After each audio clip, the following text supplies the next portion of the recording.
Ils l'ont abandonné dans la brousse à la naissance, sans savoir qu'il deviendrait une légende. Dans un petit village reculé du cœur de l'Afrique, là où les tambours résonnent comme le battement du temps et où les anciens veillent sous les étoiles, une rumeur courait depuis des années.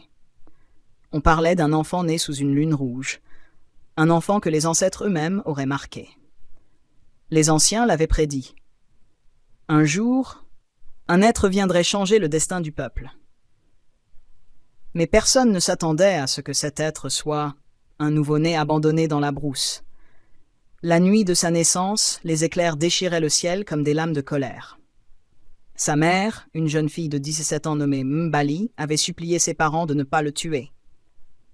Mais dans leur esprit rongé par la honte et les croyances anciennes, un enfant né sans père était une malédiction.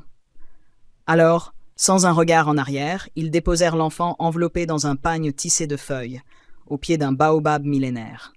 Mais la nature, elle, avait d'autres plans. Une panthère noire, silencieuse comme la nuit elle-même, s'approcha du nourrisson. Plutôt que de le dévorer, elle le renifla, puis se coucha près de lui, comme une mère gardant son petit. Elle veilla sur lui toute la nuit, et au matin, un vieil homme le trouva. On l'appelait Baba Kaloum, l'ermite de la forêt. On disait qu'il parlait aux esprits, et que les arbres s'inclinaient à son passage. Baba Kaloum emmena l'enfant dans sa case, creusée entre deux rochers sacrés. Il l'éleva comme son propre fils, l'appelant Sefou, qui signifie le mystère. Loin du monde, Sefou grandit au rythme des tambours de la nature.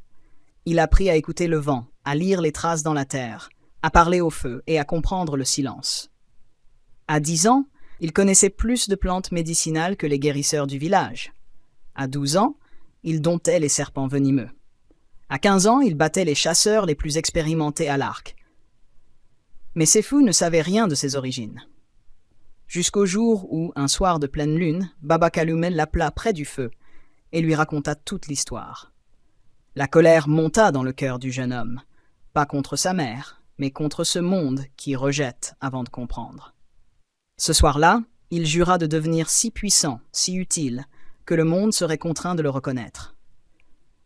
Quelques mois plus tard, le village de ses origines fut frappé par un mal mystérieux. Les récoltes pourrissaient sur pied, les enfants tombaient malades et les anciens perdaient la mémoire. Les guérisseurs étaient impuissants. Les gens disaient que c'était la malédiction d'un esprit oublié. Des sacrifices furent faits, des danses organisées, mais rien n'y faisait. Alors, une nuit, un homme vêtu d'un simple pagne entra dans le village. Grand, les yeux brillants comme le charbon ardent, une canne sculptée dans la main. Les gardes voulurent le chasser, mais une vieille femme murmura « Laissez-le. Ce regard, je l'ai vu dans les yeux de ma fille. » Ce fut marcha droit jusqu'au chef du village. Il demanda à visiter les malades, à observer les terres, à parler à la terre elle-même. Pendant 3 jours, il resta silencieux, écoutant. Puis il parla. Il révéla que le mal ne venait pas des dieux, mais d'un arbre sacré que le village avait brûlé pour en faire du bois. Cet arbre abritait un esprit ancien, et en le détruisant, ils avaient brisé un pacte. Avec des herbes, des chants anciens et une cérémonie orchestrée au clair de lune, Sefou apaisa l'esprit. Les récoltes reprirent vie. Les malades guérirent. Les anciens retrouvèrent leur mémoire. Le village entier s'agenouilla devant lui. Ce n'est qu'à ce moment que sa mère, désormais ridée par le temps, comprit. Ce visage, ses yeux, c'était lui. Elle s'effondra en larmes. Sefou la releva doucement. Il ne dit rien. Il n'avait pas besoin de dire qu'il savait. Le pardon brillait dans ses yeux. Dès lors, son nom se répandit comme une légende. On l'appelait Sefou l'enfant de la forêt, celui qui parle avec les esprits, ou encore le fils de personne, le père de tous. Il voyagea de village en village, guérissant, enseignant, réconciliant. Il ne cherchait ni gloire ni richesse. Il disait « Je suis la preuve vivante que le rejet peut enfanter la grandeur, que l'abandon peut nourrir la force. » Et même après sa mort, bien des années plus tard, son nom resta gravé sur les pierres dans les champs et dans le cœur de ceux qui l'avaient vu transformer la douleur en lumière.